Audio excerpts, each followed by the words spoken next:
don't know why. I can hit the button now. I don't know why you gave me this authority to do that, but it is something I can do. I may live to regret that. I think at some point in my life, I will have to basically come back to this specific moment and be like, Yes. why?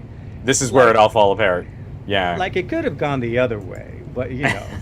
But so. Well, welcome everybody to the best of our week. Yeah. This is the weekly Welcome check-in where two nerdy dudes just kind of chat out what's been going on in their tech week. And as you may have noticed, if you're watching the video stream on this, if you're listening to the audio version, you can definitely hear a difference in our audio. But if you're watching the video version, one Mr. TK Bay appears to be on Doing the location. weather. Yes, So yes, TK, Juan, tell us about this typhoon. What do we need to do to prepare?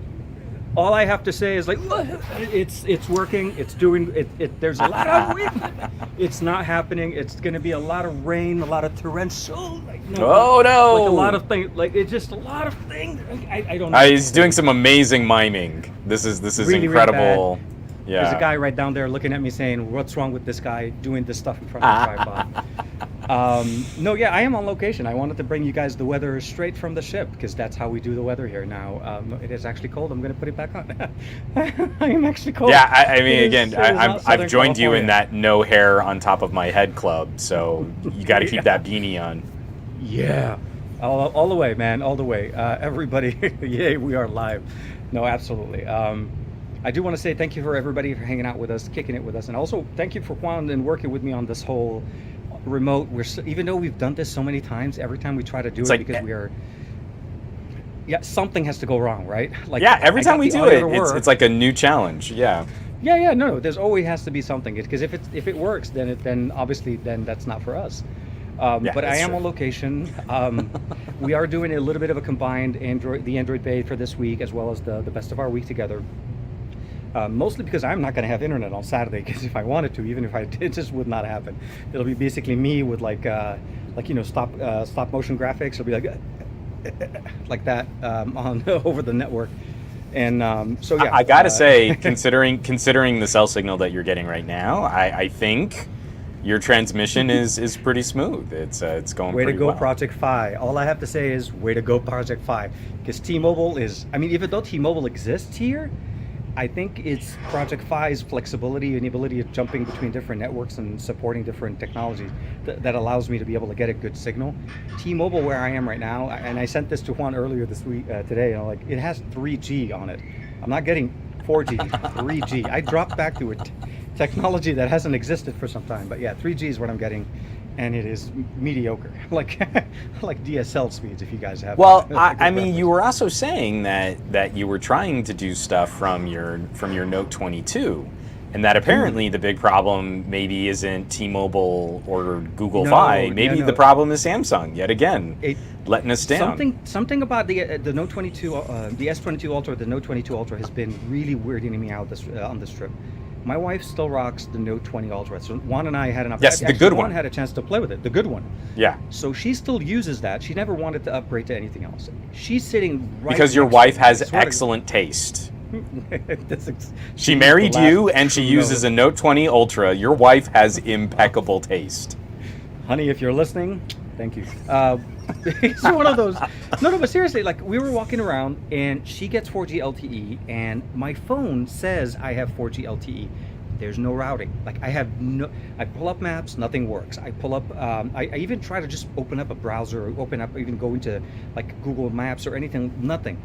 And she's seriously like right next to me. She's mapping. She's going to directions. She's like, "Oh yeah, we just go down there and move there." I'm like, I have no idea what to do, and it really weirded me out. I restarted the phone multiple times, even dropped it down from like 5G to 4G LTE only, maybe having it trying to catch different And bands. nothing. It shows full signal. It shows me 4G LTE on the reception, so I'm supposed to be able to have data.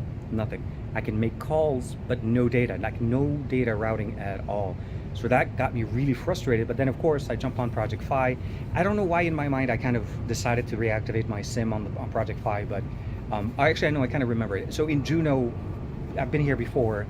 I've always had problems with T-Mobile in this specific city because They didn't give us a lot of data. We had like a limited amount of data. Oh, right. for It's the Project Fi. quantity of, yeah. Yeah. So they're like, oh, you only get this much because we don't have full coverage. And I figured Project Fi would work, and sure enough, if we didn't have Project Fi, I would not have it would have been basically, sorry guys, you can make it this way. So yeah. Well, Gregory's saying you need to reset your APN and then hard reset your phone, and then maybe Absolutely. Samsung can do something Can bless this out in connection. the field. Because I mean, yeah. that's when something just works, it means you have to manually enter in cell carrier data and then hard reset your device, because that's what just working looks like now. Well, and the funny part is, with their network, I wouldn't be able to look up the APNs that I'm supposed to put in to get in there. So I know. there was just a fun thing. I'm lucky enough that at least her connection was working. Omar on his Pixel 5a, beautifully working. Everything was great. Of course. Note 22 Pixel Ultra. 5a is a very good example of just working. That is Man, a functional it example just of a communications-enabled device. It just works, and it's been his. He's enjoying it obviously on this entire trip. I'm glad that we're able to do it. I'm glad I'm able to check in. This I is didn't good. get a chance to put out something on the Nothing. I know Nothing officially unveiled. We now know everything about Well, Nothing. let's jump right in, because also I don't want to hold you too long, especially knowing that you're on a boat and that you're on mobile data here. I know those Project Fi bills can get pretty heavy when you start using the data. So Nothing phone has come out. We talked about it last week, where I was extremely doom and gloom on the phone. Mm-hmm. Yeah. Do you feel that they have successfully navigated what my overly critical concerns might have been pointing towards? I will tell you. That's right a very now, my loaded friend, question. The moment Carl Pei said Tesla, he won me over. That's it. That's all I needed. He got me in. He got the stuff. He knows that every single YouTuber has a Tesla. Juan, I don't know why you're not having yours up there. I'm going Hyundai because I'm a contrarian. I was like, no. So okay, so to answer the first very heavy loaded question, I didn't. There was nothing during that announcement that I saw that said anything other than, hey, we have LEDs on the back of the phone. Other than that, and they're saying that they're keeping it close to stock, and there's a whole bunch of different, obviously, think of them like interfaces or connections. Like say, obviously with the Nothing Buds, the earphone ones, I think they're building integrated controls to them, which is typical. Huawei does that. Honor does that. Most first-party company headsets, they're always integrated, which makes sense. And of course, and jokingly I said Tesla, but that is actually the only other extension that they talked about, is that it integrates well with Tesla. I don't know how. I'm sure MKBHD will have a video on that very soon. But I didn't hear anything else. I didn't hear any single thing mentioned other than, and again, the LEDs, I understand. I am totally understanding the functional. I mean, it's an interesting aesthetics. look. Yeah. It is an absolute look. You are going to be noticed. It's kind of like how Pixel went for that, the visor look. It's a recognizable look. You're going to know you're on a Nothing phone if you see that. But then I'm like, how long is that's going to really live out? I mean, it's on the back of the phone. You're not really enjoying it. Other people are seeing it. If it's on the table and you're charging, you see it. But at the end of the day, we've had RGBs. We've had, ROG phone has done it. Magic Phone has done it. The ROG Phone 6 has RGBs. There's different options, even small displays. So I'm wondering, how are people going to basically say the camera performance is going to be? The phone's going to go on sale, I think, starting in a couple of days, right? The 16th. And we're going to start seeing some people in the UK at least start being able to show us and share with us some of their content, because it's not available in the US. It's not coming here. So, so long story, incredibly long. I wasn't impressed. I really, like, what I expected from him came, and he was delivering it. I just didn't get it. And at the end, all you got was basically a lot of Q&As with different creators and so on, which makes perfect sense, but none of them have used it. All of them are standing there checking it out for the first time. So the impressions that we're getting are of impressions, not necessarily of usage. Yeah. So we have to see. Yeah. So I feel, there's a sentiment here, like we've got Farhan in the chat saying, I don't know about you guys, but Nothing got the pricing wrong. $470 for the base 128 without a charger can be a hard sell.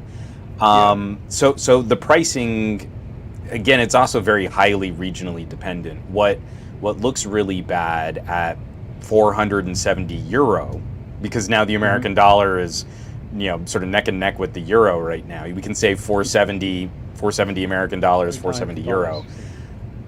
I completely appreciate that. I think they've avoided some catastrophe in the UK, because that price is $399 in the UK, and I think that's a very important psychological difference, where a Pixel going to the UK, a Pixel 6a, is probably going to be more like 449 euro, unless Google decides to try and price it more aggressively now that the Nothing is out.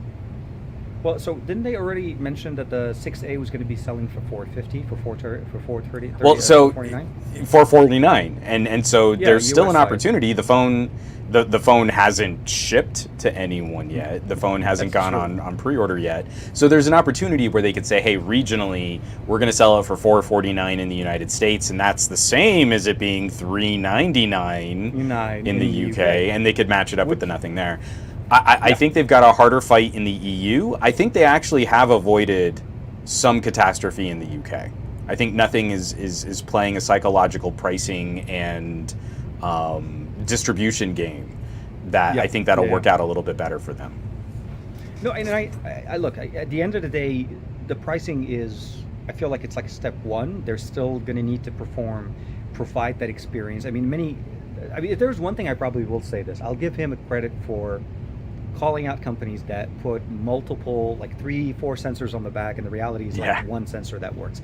And we know that. We all know this. We all understand, like, we've seen many devices, and we say this in our reviews. I said, look, you're going to be living on this device with this one sensor. Do everything you want on that sensor, and you're going to be happy as anything else. All the other lenses you have are nice to have, but the reality is the main prime sensor on the back, generally, like, the IMX, I want to say like IMX 766 is what they're having. It's not a new sensor. We've seen it on many mid-range processor devices.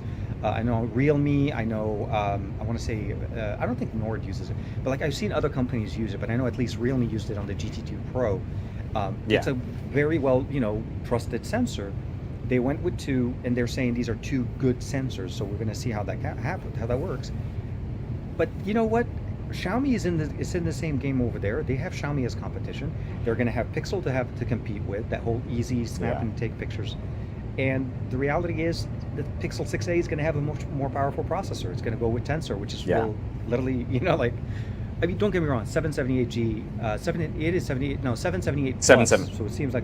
Yeah, but again, it's just a tweak on the established Qualcomm mid-ranger that we've known for a while now, for sure. Absolutely, no groundbreaking, but we knew all of that. So at the end of the day, I wasn't very impressed. The Tesla thing kind of got my interest peaked for like 2.5 seconds. I was like really happy. But then I remembered I can't get the phone, so it doesn't really matter. I'm okay. I'll live. I feel like some of my outright, I'm going to call it hostility, because I was very not happy with Nothing before their final reveal and their final announcement.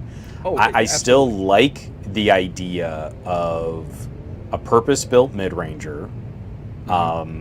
In this space, I feel like there's a lot of value to what you're talking about, like refining some of this. There's no dinky 2-megapixel macro shooter that no one's ever going to use. So we now need to see whether or not this hardware competes, because it is going to be facing some significant challenges. I like what the mission of this phone claims to be. We need to see if the phone actually lives up to that mission, but this is only going to be a competitive purchase in a couple of markets. I have to try and find it. Michael was saying that the base model in India translates to $414. And you're like, you know what? That does kind of undercut something like a Neo 6, like a Vivo iQOO. So I don't know if a 10% price difference between a Nothing and a Neo 6 is going to make the difference for someone. I don't know how much that really puts someone out. The equivalent in Indian rupees of around $35 does that make the difference on someone's cell phone purchase for them if they wanted something that was more powerful versus something that doesn't have a track record and is claiming to have years of software support, but we don't know if they'll be around? It's not strong enough yet to sway somebody for the pricing. And this is where the challenge happens. Pricing wise, they basically jumped in smack down in the middle of everybody else playing the same same field. So if you're trying to get it on contract, maybe there's going to be a price difference. It drops your payment by a little bit, whatever. But at the end of the day, when you're looking at it, it's going to be the proof in the pudding. What does your device do? Does it actually hold up to what Carl said? We're going to keep it minimalistic. We're going to try to keep it close to stock, and obviously still give you some of those functionalities, the integration with, the IoT integration, where initially when he was talking about everybody, talking about integrating with other devices, better connectivity with other things, but it's not like we're missing connectivity with Tesla. Tesla has an app. We're not missing connectivity to the Nothing Buds. They work over Bluetooth. What I wanted to hear was better integration into maybe IoT for the home, IoT for functionalities, better, quality of life. But I feel like he's speaking to a specific, I really feel like this is more specifically talking about Tesla owners, because he's trying to basically maybe appeal to people that like tech, or maybe tech YouTubers or something. I kind of feel like there's probably a more significant overlap of people who own Teslas who are probably fine owning more expensive phones. Oh, absolutely, yeah. You're not, I feel like that Venn diagram. Oh, no. That Venn diagram is not like, I'm going to buy a Tesla. It's almost a circle. Not only that, I'm pretty sure there's a very high number of Tesla owners that are iPhone owners as well. Sure. And here's the boat. This is the bridge. Nice.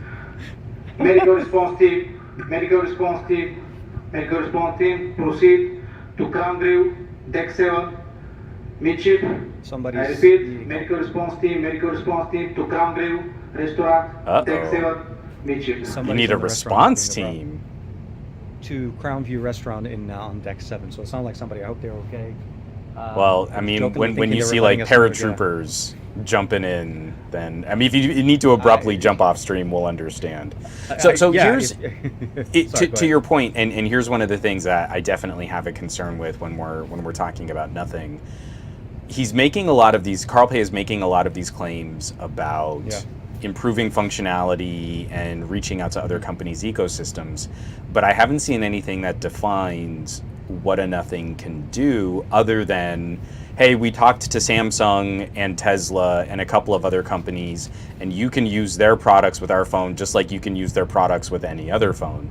And so again, when we look at what the targeted fight on a Pixel 6a is going to be, a Pixel 6a using that tensor, we know what a Pixel 6 can do, and we should have a pretty high degree of confidence that a Pixel 6a is going to bring all of the calling features, all of the waiting and holding features, all of the speech to text, transcription, audio recording, all of the smart assistant features. We know what a Pixel can do, and all we need to do is sacrifice the bleeding edge of the camera tech, knowing that the mainstream shooters on a Pixel 5a are still wonderfully competitive point-and-shoot shooters. So we know what the Pixel identity is, and what a Pixel does in software and in hardware that is actually a little different than a Poco, than an iQOO, than a Nord, and all these other phones that are just kind of really good mainstream mid-rangers. And I feel like Nothing is kind of falling into that trap. What is the Nothing identity that could sway me to giving them money? What does it do that might be different than another phone? And I'm not sure we'll have an answer for that. I think that's something the company's going to need to figure out over a couple generations of phone. They don't have it right now. Oh, no. And to top it off, literally less than a week earlier. So on Saturday, I posted a video on the Xiaomi 12 Lite, not the 12S. We'll talk about the 12S. And the 12 Lite runs the 778 with 5G. 108 megapixel camera, obviously it's not hitting the same one, and it does somewhat have where it's like you live in that primary sensor, everything else kind of, somewhat fits behind it. But that is a very strong competition, and that starts at $399 at the base model. Yeah. The 6 128. Now, obviously, I recommended everybody in that video to go for the 8 128 because I felt like 6 was just not exactly, but you could absolutely start at that level. And that has very similar specifications with the sense of, the battery life, the faster charging that does come in the box. You do get that in there. You're still getting, same market approach to where nothing is coming into, because that device will be in the UK. That will be in EU. So it's going to be available in a similar area. Again, right out of the box, undercutting nothing on the base model and maybe matching it on the 8 128 if we go neck and neck with the numbers. So this is where I feel like it's a tough competition. How do you sway another customer from what they've enjoyed and what they know that they like on a whim where I understand the aspiration and the team that maybe had basically participated with other venues before.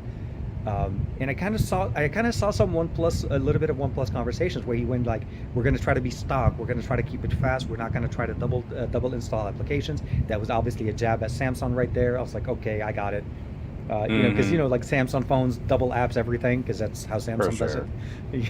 Because we need 2 messaging apps, 2 app stores, and 2 different. But I mean, I think in a number of markets that is actually a smart. That is a smart point to leverage against companies like Xiaomi. It's always a point I have to bring up in every Xiaomi video that I do, that when I use this phone and I set it up and I'm not like deactivating portions of the phone with tactical efficiency, I also have to run into things like, why does the calculator app on every Xiaomi and Poco need to send data to a Xiaomi server? And why do I need to be notified that it's tracking my user behavior and that it needs a data connection, and that there's like a privacy issue with the calculator app on so I install Google Calculator and I have to disable the Xiaomi calculator. But I mean, it's that kind of dance where I'm sure a number of us can appreciate the original OnePlus mission and what nothing is claiming to do. My problem with that, though, is this isn't the same kind of enthusiast tactic that used to work with OnePlus, and it's not a mainstream phone. So if you're into an enthusiast kind of vibe and you're not already on a Realme or a Poco or a Redmi or one of those phones, I still can't see. And again, I'm hoping I'm wrong. I'm hoping there is actually a killer app. I'm hoping there is actually a hook to this device, but I can't see what it is from a distance. I can't see what it is from people's first impressions, other than it seems to be built really nice. It looks a little different. The glyphs are kind of fun, and it's a very minimal build of Android. And you're like, that's cool. But that's also not beyond the. It's not something I can't achieve on any other number of potential devices. That's exactly for me. What he announced, where the big premise was boring, phones are becoming boring. His first beginning statement was, we're going to start off with the basis of what a phone is. The smartphone. That's exactly the same structure that you were saying was boring. You start off with that, and then he was explaining about keeping it simplistic, keeping, all that. I'm with you. I'm totally fine, but you're right.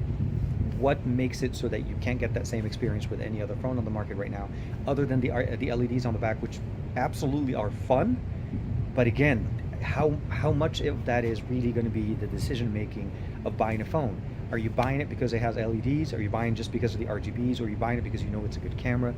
The support system on this is going to work fine. The operating system upgrade, how many do we get at that price point? Is it just one? Does it come with the one that it's going to start with and then nothing else? All of those things that were not covered that would make people feel comfortable about it, I feel like we're missing out in the conversation. And so right now we still haven't seen a lot of actual talk about it. We're going to see that obviously in the near future. But at least from what he set us up for and what he delivered, I don't feel like he made sense in this. It was like hype, and then he's like, and here's the basic.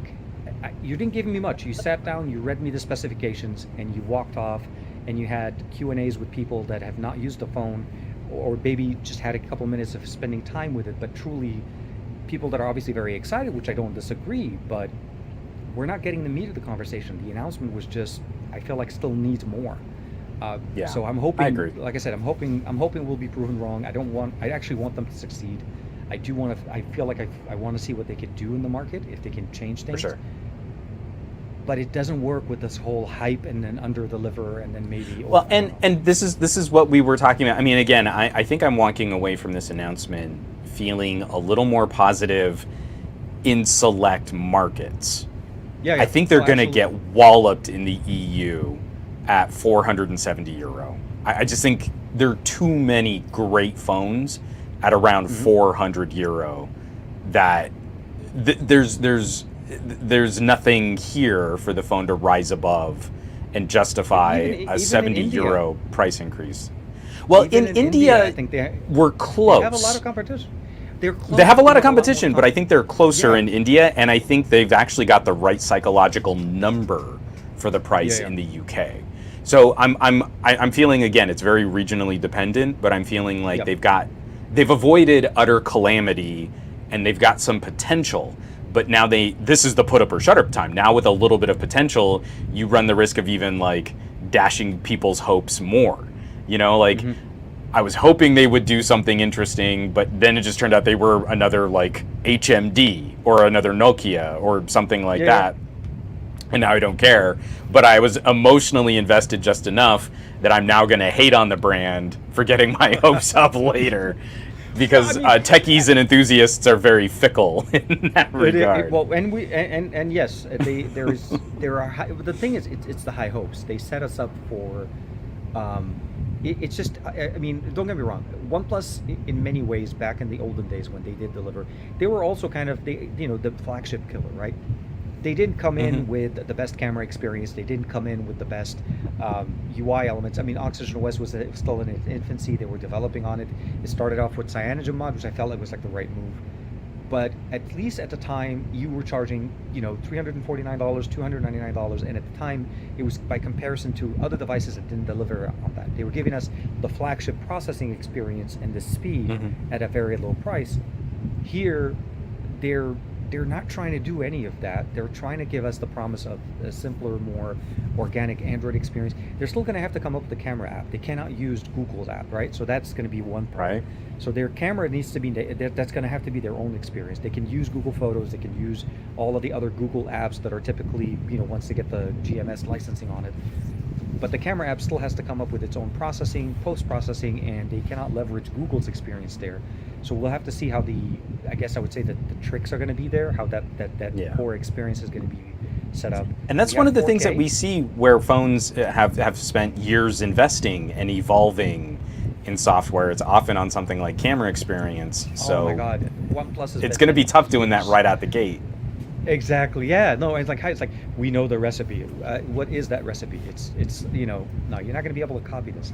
You have to start and you have to figure out, and then get people used to the science of how your images come out. Right. It's not exactly it's not necessarily there's like a one recipe. It's how people view your images. Samsung video pictures come out in specifically. Xiaomi, we all know, super high saturated images.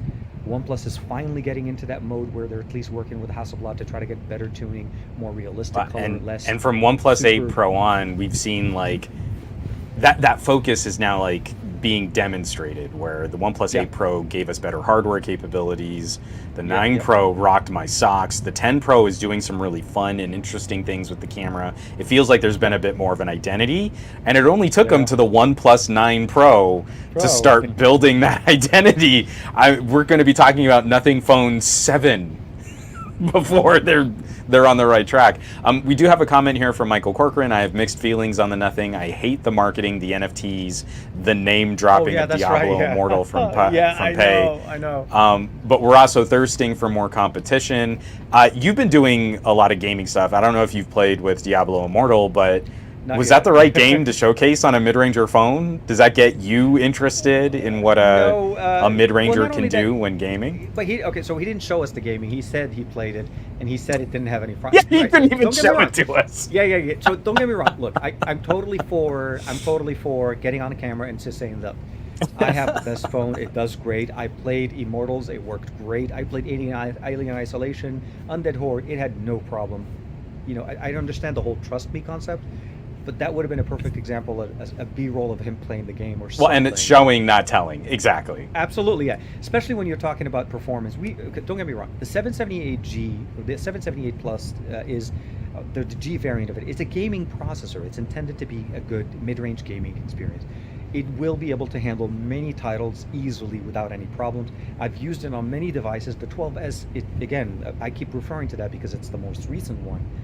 Yeah, it will play Call of Duty at 60 frames per second solid. I was able to play PUBG 60 frames per second solid without any problems. But it is, again, it's not so far out to expect a mid-ranger to perform that way. 765 on in the 7 series have been outstanding performers. So I don't disagree with him. I just feel like giving the whole trust me concept kind of thing on a launch event, it would have been perfect for him to show it. Maybe they had a licensing thing. Maybe they couldn't show the footage because then they had to kind of get a license. Because obviously it's different than us putting videos together. Yeah. But yeah, show me that it works great without any stuttering on Michael Peppertech has just been on fire with the puns on this one. We're supposed to trust him with nothing. I can't help it with the puns. We got a question here from Jason C. How long, if ever, do you believe it will be before nothing comes to North America, or do they just avoid this market? I think nothing could be in Mexico by the end of next year. 2023. Yeah. I don't think they can crack the United States and Canadian carrier market, but I bet you we could see a nothing south of the border in about a year. So, okay. So let me give you a little bit of background before I make my statement, because I actually have I feel like a little bit earlier. But this is dish. We're gonna get it. This is spicy. In the UK, Snapdragon and Qualcomm is pushing very strongly a good collaboration with Nothing.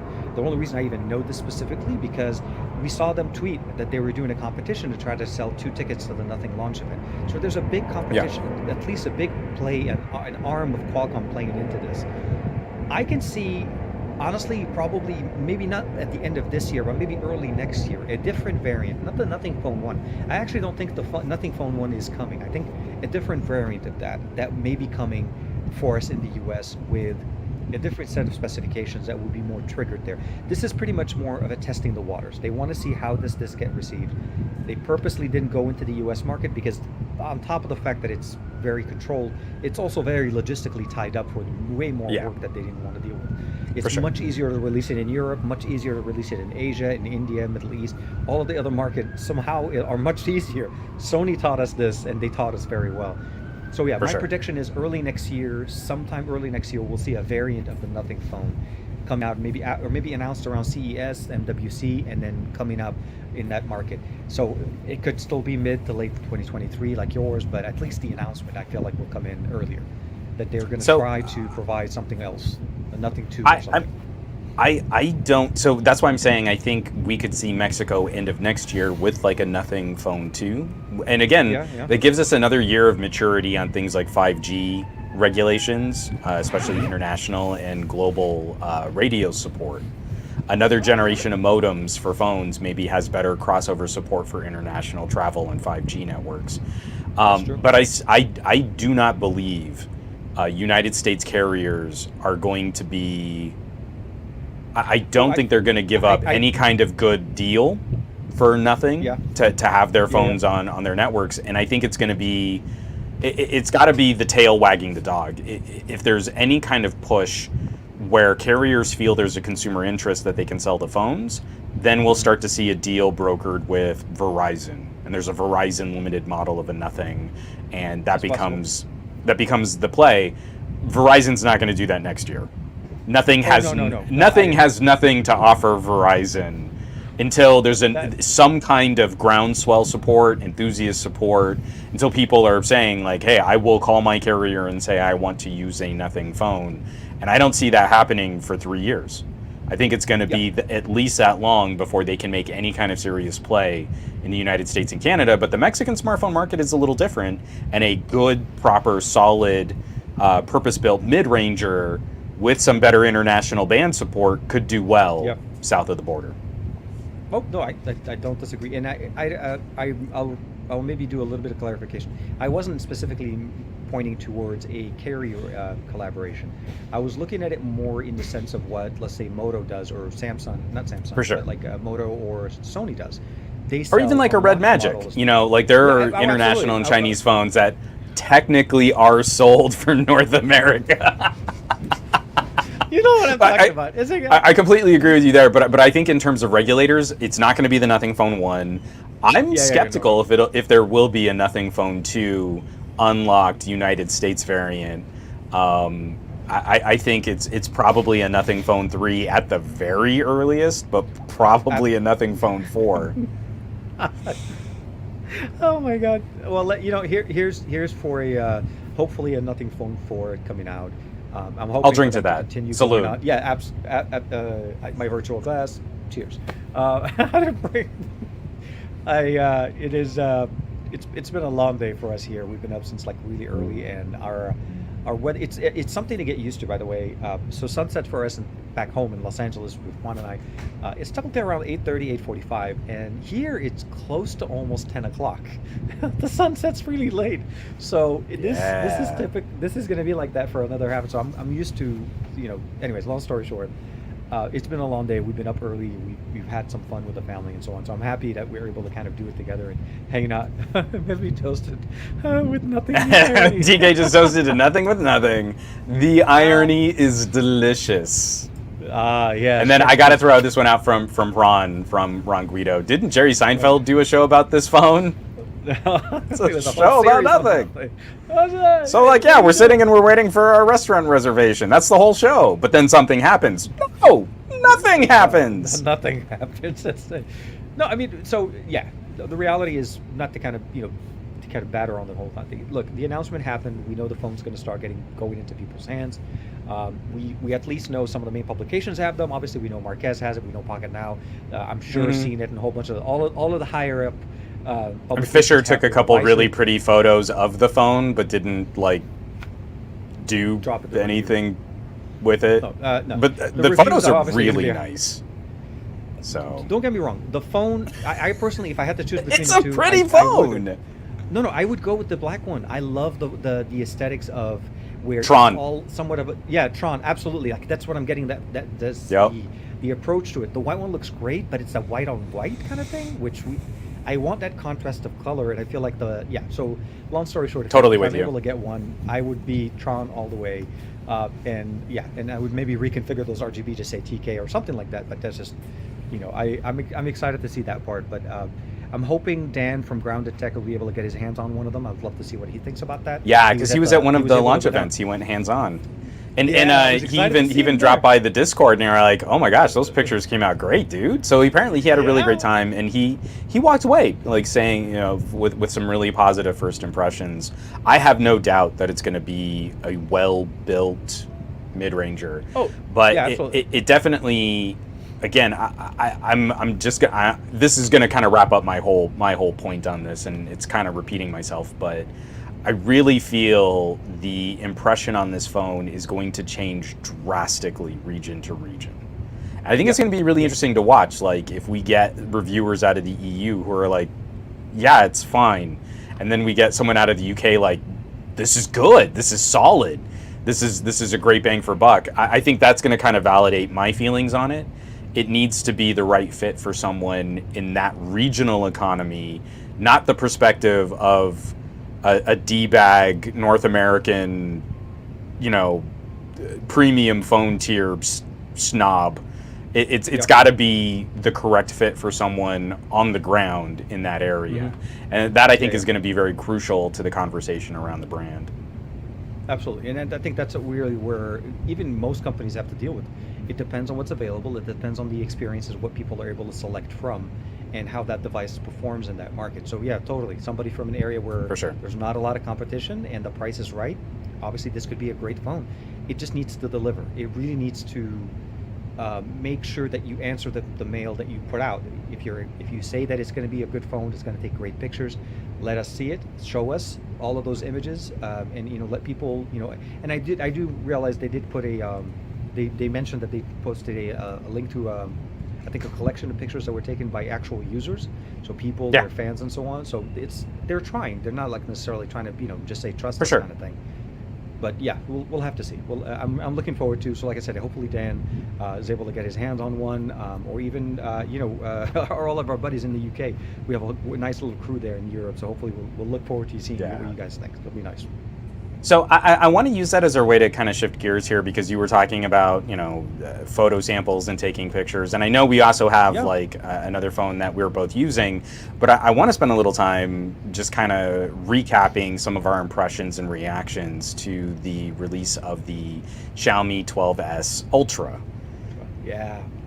So the it's kind of a big deal. And we're just starting to get a trickle of some of the other reviewers out there that do some performance testing, like gaming performance testing. So not only is this like a big deal for the 1-inch camera sensor, this is also one of those premium tier mainstream devices, one of the first to get the Snapdragon 8 Plus Gen 1. It seems to be validating those benchmark tests that our friend Dr. Ian, Tech Potato, ran at Qualcomm, because he got to go hands-on with like a Qualcomm demo unit of a device running an 8 Plus Gen 1, and his tests now seem to be lining up with some of the experiences of people using the 12S Ultra. First I'll say is, I'm glad that we're starting to see some more information on this device, because it's a purposely made for China market device. It's not intended for the rest of us. The 8 Plus Gen 1 is starting to show. There was also, I think, Realme dropped an announcement, but it was also for another China-only phone. I forgot the name of it. I think for the love of, I posted on my Instagram. I forgot the name of the model, but it was also featuring that. The biggest difference that we wanted to get out of the 8 Gen 1 was that we wanted it to be better than the 888 in the performance / power consumption and overall just thermal management of the device. That was the biggest problem that we had. It just wasn't consistent. For sure. It gives you that burst of energy and burst of speed, but then it just unless you throttle it like OnePlus and other companies. So I'm excited to see. I want to see how the SoC kind of performs in I'm not saying that it's not intended to work correctly for this, but it's not meant for our market, right? So certain experiences, and this is also Xiaomi, so we know how Xiaomi manages their devices. For sure. They just let them go full bore, right? So if it runs great on Xiaomi, it's going to fly beautifully on other devices for me. So I'm glad that we're seeing it. I'm glad to see that TSMC is bringing in the experience that everybody wanted to see out of what we saw earlier with Samsung and all of that. So the biggest thing I want to see is when are we going to start seeing some more devices that we love? Like, will OnePlus use it? Because it was part of the announcement, right? They were in the list of the devices that were going to be in there. I think OnePlus was in there, Oppo was in there, Xiaomi was in there. We knew about them. Samsung, I'm sure, will also have something at some point. But I'll be curious. Samsung is definitely going to be a curious one. The other one that I thought was kind of interesting, again, this is a kind of off the topic of the Xiaomi though, so we don't have to spend a lot of time on it. We already got press releases on Red Magic. Oh yeah, did you see the picture? They had the Bumblebee version of the 7S Pro. Yeah. I got excited with that one. Yes. Man. It was really hard for me not buying the Chinese edition 7 Pro that had the Optimus Prime backplate. And I mean, I can fight off Bumblebee. Yeah. Oh, I wanted that Optimus Prime so bad. Oh my God, no! I love theme phones. See, this is the weird thing. Honestly, there's many things to make a phone. There's many things they could do to a phone to make it exciting, but theming it has been the best collaboration that I've seen. OnePlus used to do it amazingly with even when they did the Cyberpunk 7. Remember the Cyberpunk one? I was like really excited. Yeah. It was the AT Cyberpunk edition. It was like so cool. It looked great. Realme did that too, obviously with Naruto, with the Dragon Ball phone. So like all of these collaborations I love. And that because it feeds into that nostalgia feeling that we all love. But you're right, I would definitely go for an Optimus over a Bumblebee. But if I can only get one, and only Bumblebee's available, don't get me wrong, man. I have to get a Bumblebee. I guess I'll get a Bumblebee. Do I still have my Bumblebee on the yeah, I do. So my daughter got me this Bumblebee. One of the OG. The little Transformer. So okay, back to the yeah, Xiaomi though. Back to the 12S Ultra. Sorry. I think what's going to be exciting to see is, first of all, if those numbers really do play out, we're seeing similar performance to the 8 Gen 1, but often with like a 10 to 15% decrease in power draw, which really helps rein in thermals. And already seeing battery a company. life? Yeah. Well, not just for improving battery life, but for maintaining a higher tier of performance. Because we have that almost every big, heavy game we play on an 8 Gen 1, unless it's on a Red Magic with an active fan cooling the phone, you've got that day crescendo of performance after like 10 minutes, right? No phone can keep the peak. So with some kind of power management, obviously still in need, it would at least drop the power draw. I mean, like the 8 Gen 1 can peak at like 9 watts for a phone, which is insane. I mean, that's like a Chromebook kind of power draw on something that's also supposed to fit in your pocket. We can cut 10 to 15% off that. We've got something that's a lot more interesting to look at. We've got something that's a lot more interesting to talk about. Almost like saying that it's drawing us back to the 888 power draw levels, as opposed to keeping the 888 but giving us an 8 Gen 1 performance. That's what we wanted the 8 Gen 1 to be at the beginning of the year. We didn't want more power draw and power performance. Like that whole, we didn't want the whole continuation. We wanted the power draw to go down and performance. We needed the inverse, not the thing, but so then line went up. I wanted to go down here. I wanted to go this way. So just trust me on the charts. The fingers don't lie.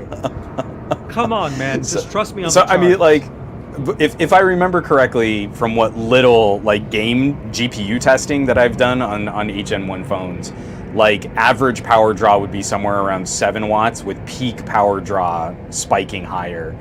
And man, if I could cut 15% off of that but maintain that kind of performance would be really exciting, and would potentially even eke out a little bit of a win over a Dimensity 9000, which would be phenomenal territory. The 9000 and the 9001, I think also we'll have to see how that performance kind of works. The thing about it is both Qualcomm and MediaTek released their updated version of their SoCs. Based on the new architecture, obviously with TSMC working in the background there. I think at the end of the day, realistically, the biggest concern that we had was, Qualcomm attributed the performance to saying, look, we're giving you what you wanted. You wanted more performance. We gave you more performance. We just have a higher power draw. We told the OEMs on how to manage it, but then no company, with the exception of maybe gaming companies specifically, were able to do a really good job of managing it on the hardware side. Software side, obviously we have many tricks. There are many ways of either software limiting the device, limiting the gaming experience to be, let's say, OnePlus on 60 frames per second, solid performance, which I don't disagree. I think it's in a way managing it, and then you got obviously Samsung's experience, which basically throttles the phone entirely all across the system, unless you go into the settings and you know what performance mode is. But we don't really need to do that. I mean, why do we have to do that with a device that is supposed to give us a better experience?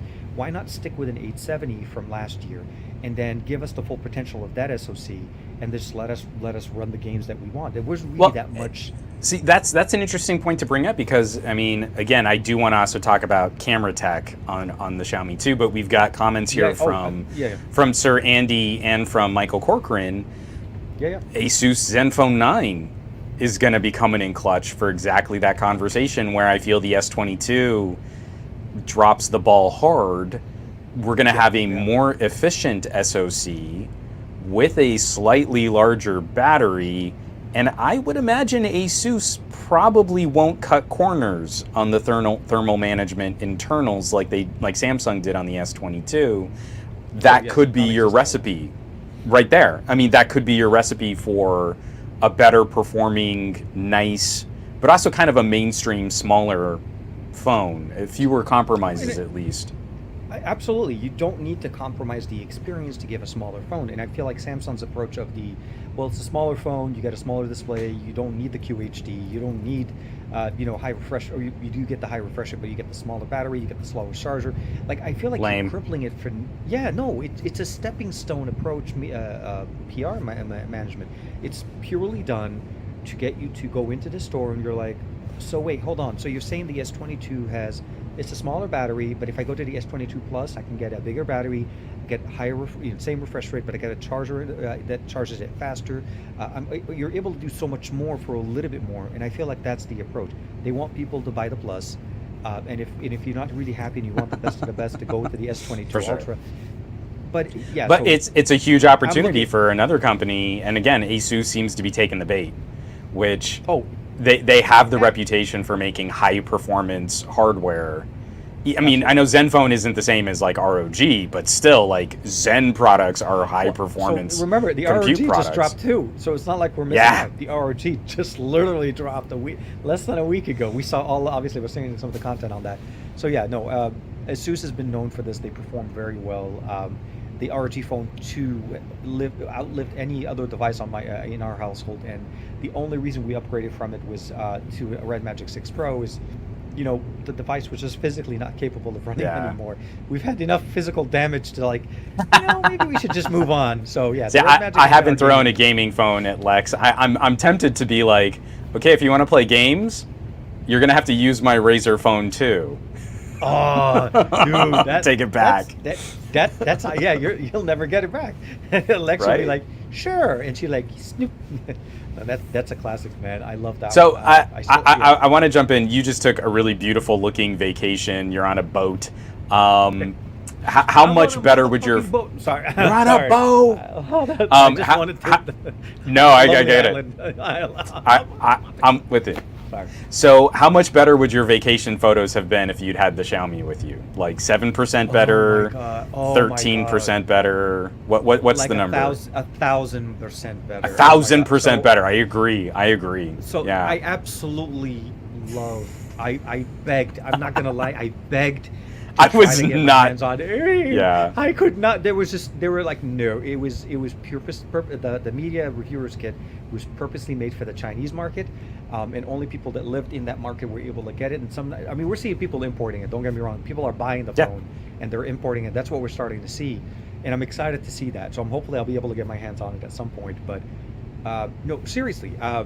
The 11 Ultra was one of my favorite devices of 2021. Look, it surpassed all my expectations. There are obviously some concerns with the display on the back. I feel like it was short-sighted with the fact that it only worked on images. I wanted it to work on video. I wanted it to fully be that creator hub. Completely agree. The 12S Ultra, I'm glad first that it exists. That's one thing, because it came out later. I thought it wasn't going to happen. Right. I'm happy to see the creativity, the options that we're going to be able to do with it. I would love to. So the reason why I say I would do 1,000 better, because I'm in nature. I'm in a situation now where I need to take pictures of nature, the detail, the color depth, the shadow depth of field. That when you want to take those, selfies or even video, if you want to record things, those are the things that you want to be able to create. And I feel like those are the creator tools that I love. The main sensor on the back, obviously, is what I would be living with, and this is the perfect place to demo it. I'm in. It's not going to be a secret. I mean, I'm in Alaska with a family, so there's a lot of. Now you guys know where to stock TK. Exactly. Ready, go. Go track him down. Just keep it. Track him down, guys. Two of us. So I'm on a boat. Sorry, I meant to say that's totally a secret. Yeah, totally. Hush.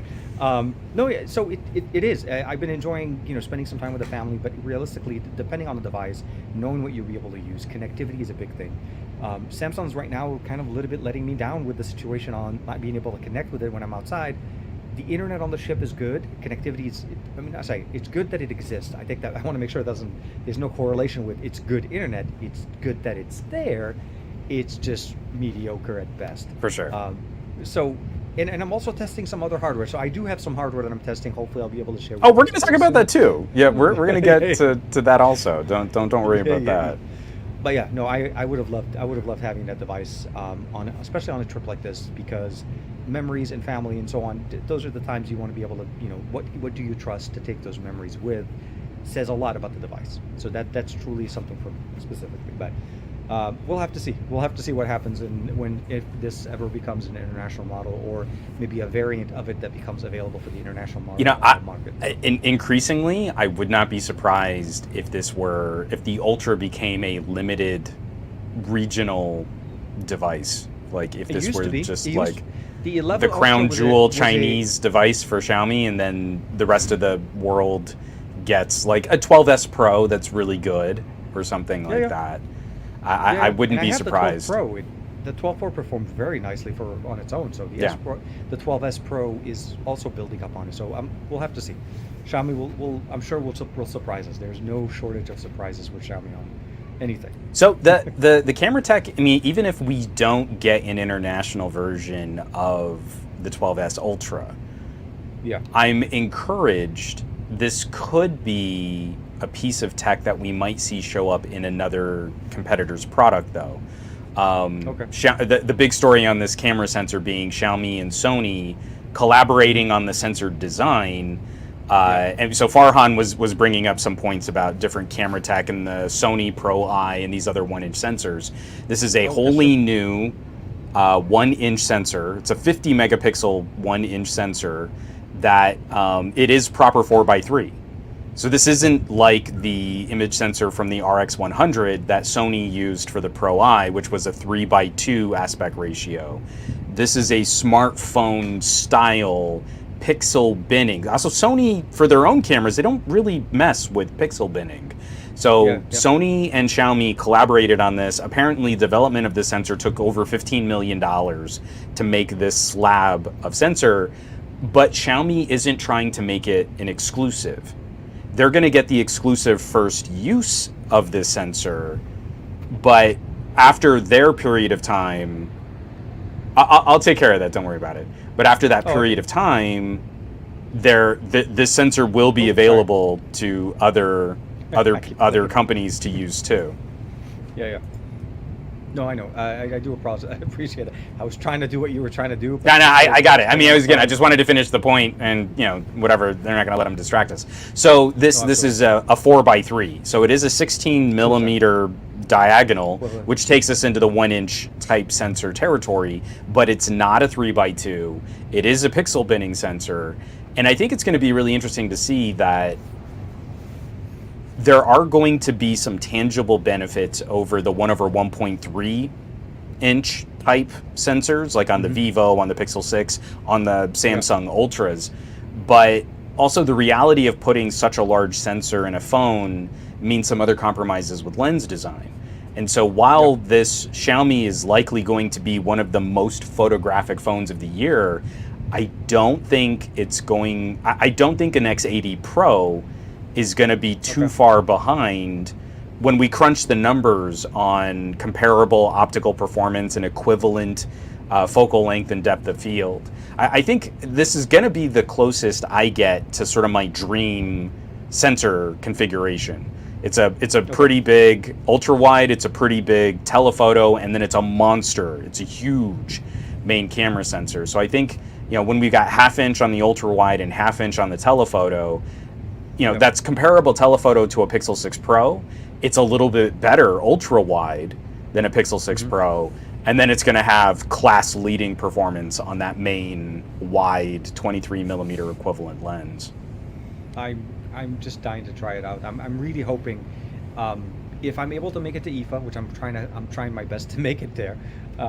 If I'm able to make it there, and I'm hoping they bring that device to the show floor, just to show it for us and just to show us the phone. And I think it would be an amazing thing just to check out, even if I'm able to play with it around and just do a quick, impression kind of a thing on it. But so it's exciting to see. But I mean, speaking of cameras and devices and things that we both have an opportunity to play with lately, at least.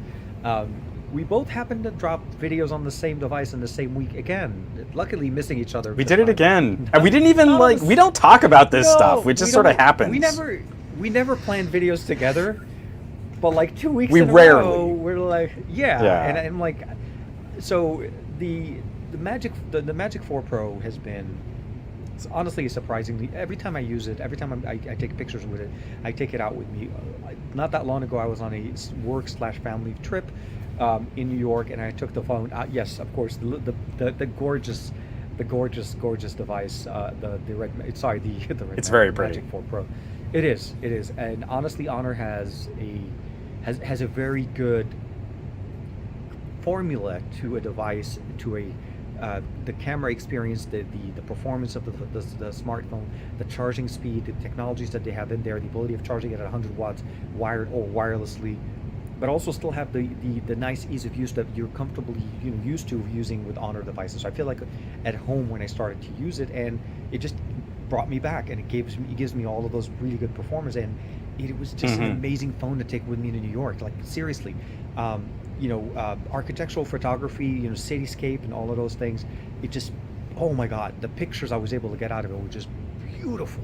Nighttime, daytime, telephoto, everything. So I was very happy, and I just wanted to share some of that experience, and just I even dropped a picture of you and I took at the museum. I was testing it a little bit. Those were great. That was so much fun. Yeah, that was a fun trip. We got to do more. We got to do more trips. Okay, so when you get back from vacation, and obviously we still have a little time over the summer before our kids are back in school. I maybe finally sorted out the importing fees to buy a 12S Ultra, and I feel we should do another sort of museum lighting or low light test at the Peterson Automobile Museum. Yes. We can take a bunch of really fancy photos of fancy cars and like cool chrome and stuff like that. Ooh, so I don't know exactly when it's going to get delivered, because importing takes a long time. But once it's here, we could maybe bring some Vivos, like the X70 Pro Plus that you'll be able to play with, and my X80 Pro, and a Xiaomi 12S Ultra, and maybe a couple other, mega camera sensor phones of your choosing, and we could maybe do some fun photo comparisons of really sexy automobiles. Sexy, baby. I love those things.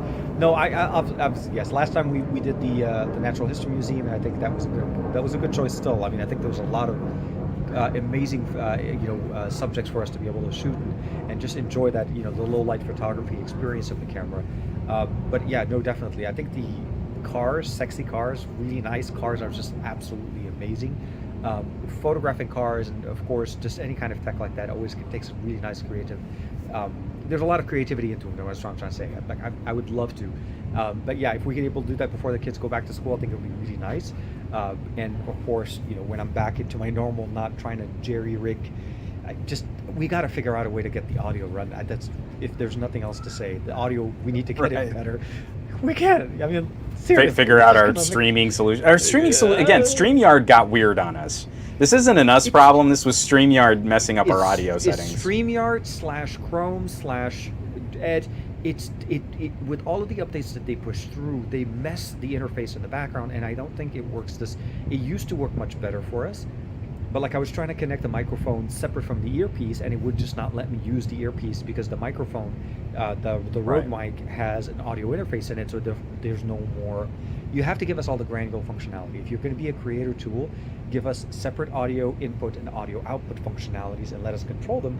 Don't just give us one and just say, yeah, enjoy it kind of thing. So we'll have to see how that works. But yeah, definitely. We need to set up another trip. I'm looking forward to that part. But what are your thoughts on the Magic, though? I know you had a chance to play with it for quite some time as well. Oh, I mean, like, it's silly. I mean, I said this again on one of our previous live streams, too, and I mentioned this in the video. It's silly how emotional I got getting an Honor back in, because it did feel like I'd been left in the lurch on the Honor View 20, and I really couldn't get my hands easily on another Honor after the View 20, and this just felt like it picks up right where we left off. And and it does, like, for pros and cons. In my video, I make a big point out of saying, like, there are people like me who loved the quirks of driving a Saab. Like, I miss my Saab 900 so much. That car was such a pain in the ass to keep running. It was constantly in the shop. But when it was running, that was the most fun car to drive that I've ever owned. And there's something in there that's a little like an Honor. There are these quirks. There are these weird, clumsy bits of how they staple all of their software together. If you're so used to, like, the Pixel experience, you're probably going to be bashing your head against the wall. But if you can appreciate, like, there are reasons, there is a design happening here, and they've made choices for why these things work the way they do, there's something so utterly charming about coming back to an Honor and still seeing that Honor flavor is alive and well. The camera app, alive and well. Some very odd choices in the camera app, but again, it's still like a phenomenally performing camera. You know, it's got a desktop mode. It's got a very aggressive curve to the screen that most other manufacturers have given up on. It's one of the only devices out there with true biometric security for fingerprint and face unlock. I mean, it's like there's so many. It's got an IR blaster. There's so many old, last gen decisions on this phone, and yet it's a bleeding edge, proper premium tier device. So I've just utterly been taken with it. I mean, I totally love it. And especially in the markets where it's going to go up against like an S22 Plus. Oh, yeah. This is a very easy win for me on the Honor side over an S22. Easy recommendation, and definitely, like you said, it's for me it's the recipe, right? They chose the right components, the different experiences, the dual cameras on the front, the ability, like you said, the true face unlock technology, biometric experience. I really like it. I'm enjoying their HDR processing on the front-facing camera for taking selfies with the family. Yeah. We were at the top of Rockefeller Center, and we were trying to basically taking pictures, right? Trying to take selfies, and it was obviously it needs heavy HDR processing when everything behind us looked like it was blown out in the previous screen. For sure. Right? So I keep telling my wife, I said, trust the camera. Just I promise you, the picture's going to look great. Just look at yourself, smile, enjoy. You wait that extra second, and then bam, everything comes off. And she liked it. I mean, she's used to a Samsung, like I said, for the Note 20 Ultra as her main device, and you know she was actually impressed with the images there. So I appreciate what Honor's doing, and I can't wait to see what they do more. Hopefully, we'll hear some more devices. I know the Ultimate came out, or the Ultra. There's a higher version of the Magic 4 that came out. Oh, that's right. Only. Yeah, I mean, we've seen that before. Last year, the Magic 3 did the same thing. It was primarily released to the Chinese market only. So, but I'm glad to see that they're releasing with GMS. The Magic 4 Ultimate looks like it would have been the baller competitor to like the Mi 11 Ultra. Oh wow, yeah. No, I mean, so it's 5 camera sensors. Hold on, let me break this down. 5 camera sensors. The main sensor is a 1/1.2. So it's the same camera sensor that was in the Mi 11 Ultra. Half-inch ultra-wide, half-inch periscope telephoto. Yep. Oh, and then so they're also pulling the Vivo trick. Their portrait sensor is a 1/2.5 inch, but it's at a 50 millimeter equivalent field of view. Okay. So that's so again, you've got like a really far reach periscoping telephoto, but then like a medium telephoto, but on a smaller sensor, which I really like on the Vivo. Like when you do a portrait mode shot and it kicks over to a 50 millimeter field of view, you're like, yeah, that looks really good. That's a very flattering field of view. Yeah. So the Ultimate looks like a ridiculous competitor, which I would probably be more excited about if the Xiaomi 12S Ultra hadn't made it to a proper 1-inch sensor. No, dude, I can't wait for you to get the 12S Ultra. I'm really excited. I cannot wait. We'll be counting the days and the minutes till Juan does. As soon as I can get any information out of DHL on when the estimated delivery is going to be. So far, it's a total mystery. Yeah, DHL is. I'm very excited because I'm going to spoil a little bit of my early commentary here. If my math is correct, here is my prediction, and here is my assertion. Okay. 1-inch sensor, but with an aperture of f1.9, right? So that's what that 12S Ultra is using. If we look at the equivalent focal length and equivalent aperture, that should be very similar to a 23 millimeter lens at f5 on a full frame camera, if I'm trying to balance all the math. Now, the X80 Pro has a smaller sensor, but a much faster aperture. It's a 1/1.3 at f1.6. And if we do the math on equivalent focal length and equivalent aperture, it's like having a 23 millimeter lens at f5.6. Oh. So the difference is less than half a stop between the Xiaomi and the Poco, the Xiaomi and the Vivo.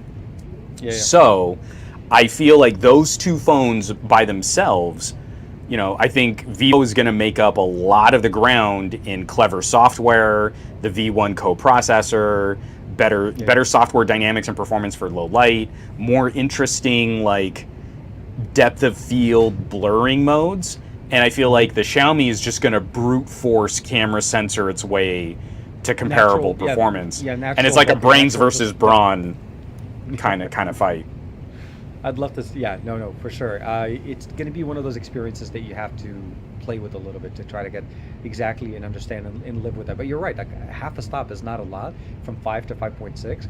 And the reality at the end of the day, it's you're already getting in so much light with it. I mean, I realize we say 5 is not a lot, but you have to keep in mind. On a full frame camera, that is exactly. That's still pretty wide, No, I know, but I'm saying, but like, you know, we're scaling it up to that. So yeah, I'm looking forward to seeing how those experiences kind of translate. So hopefully within the next couple of days or so, DHL decides to grace you with the. It's tough. I never have there's no way to get direct information from them directly sometimes, and even when they give you the status, it's never 100%. So I've had devices literally, they come to me from China and they go all the way to the East Coast before coming to me, which makes no sense. But that was the route they chose to send it. So yeah. It's gonna be tough to see. The other exciting thing though too is seeing the pixel binning. Each individual pixel at 50 million pixels is bigger than the pixel size on like, I think it's almost comparable to most half-inch sensors binned. So it's just slightly smaller than a 1.6 micron pixel before it's binned. So if you have a half-inch 48 megapixel sensor, that's a 0.8 micron individual pixel, and then you bin it down to 12 megapixels and you get a 1.6 micron pixel. So this is now, I mean, when we say half-inch to an inch, we should expect that it's twice as big. But that also means we're I mean, not just to say like, whoa, that is crazy, those numbers are bigger. Directly comparable binned pixel performance against a Panasonic GH6. We're talking the same pixel size as Micro Four Thirds, and I can't see how anyone isn't excited about that. Like, we're now in direct optical and technological comparisons against. Well, like I've got right here, I've got like a $1,000 camera with a $1,000 lens that would be pretty close. Did you upgrade to the GH6, or did I miss an episode of we upgraded? Oh no, I'm still on the G9. I might pick up a GH5 just because you can get them kind of cheap now. But what I'm saying is like my G9 has actually slightly larger pixels than the GH6 because it's a lower pixel density. But it's still we're in basically the same ballpark now on the Xiaomi 12S Ultra. So I just like. That blows my mind. It's something that fits in your pocket is going to be roughly comparable to $2,000 worth of camera. We could be streaming from a 12S Ultra at some point in a stream near you. Maybe we'll see if it gets any kind of network support here in the United States. I purely meant even on Wi-Fi. I would totally. Oh, just do it on Wi-Fi just to show it off. Yeah. All right, we could do that for sure. Yeah. But what color did you pick? I went with the green, which doesn't really look like green. It's kind of like an olive gray. So we'll see how it looks in real life.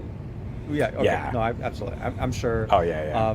But yeah, so looking forward to that, and of course, what else are you in the works for? What's coming up from your end in the near future? Are you dropping any more videos this week, or? Oh man, you dropped quite a few. I mean, there was quite a few this week already. I've been running like crazy. So tomorrow I'm going to try and finish an article on wrapping up HN1 comparisons. So a whole slate of phones from the first half of the year with HN1s, just looking at the different performances, like video rendering, audio mix down, photo batch processing, all of that stuff. I'm still going to try and get that out. Tomorrow I'm also going to try and get out that showdown, my resurrected brands showdown, the ZTE Axon 40 Ultra versus the Honor Magic 4 Pro. Just like a very simple kind of head-to-head, one of my only hands in the video kinds of videos. I have an electric bike that I just got that I'm going to try and get a video out on early next week. Nice. Today I put out a video on the Geekom, the new mini PC from Geekom. I saw the email. Yep. I saw it from the Patreon announcement. Yep. And then I also still have the it's down here. I mean, it's silly. I just threw a really expensive OLED portable display on the floor because I had no room for it anywhere else. But that Innocent is a really nice portable OLED display, and so I'm going to try and get a video out on that pretty early too. It's just a bunch. And like I just got the new Soundcore big boom Bluetooth speaker thing. And like I've got to figure out where I can play this thing because it's really big and it's super loud. So where do I go? You know what? It sounds like a time for a picnic, man. It sounds like, enjoy the summer. You can take the kid, go outside. Hey, let's just have fun and start listening to some I also got this random thing. It's a neck cooler. So you just put it around your neck and it's got fans and it cools off your neck. So you're cooler just for wearing it. I love it. Yeah, I'll turn it on. You can kind of hear it on the mic. Oh, this is already dropping my internal core temperature and fanning my head. This is delightful. Does Juan's performance stay consistent now that you're air cooled with the direct fans? How does that work? I was because it's got like this like metal plate on the back, and I was about to say like, is this a thermal electric cooler for my neck? Is this a Peltier cooler? No, it's just a bunch of fans. Yeah, you can kind of hear. So yeah, I've got way too much stuff. I've got tons of stuff that's going to be coming out, and what we're going to have to keep up with some of the Patreon things too, because I've got some camera conversations that I need to wrap up. We've got some monster phones coming in that I need to get into the workflow. So there's a lot. It's going to be pretty heavy. I'm looking forward to seeing all of that, of course. And for me, my biggest thing is it's connectivity. It's not even. I am working on testing a device that I will hopefully share with you guys very soon. I can't talk about that part yet, so hopefully that within the next week or so we'll be able to talk a little more. But then, of course, I also have like a nice little comparison video for charging technology for Oppo and OnePlus devices, basically, the different ways of using SuperVOOC. So that was something that I was putting together. I'm hoping to get that out this Saturday, since I'm not going to have a live stream, since we're doing one today. And then, should be back in, next week, and then from there on, trying to get back on the saddle and tackle all the new things coming in. But yeah, no, the X70 Pro Plus, I want to spend some more time and actually, use it again, start fitting it into the workflow and getting it running. And then just, getting ready for, it's kind of weird, but I want to start working on some back to school stuff.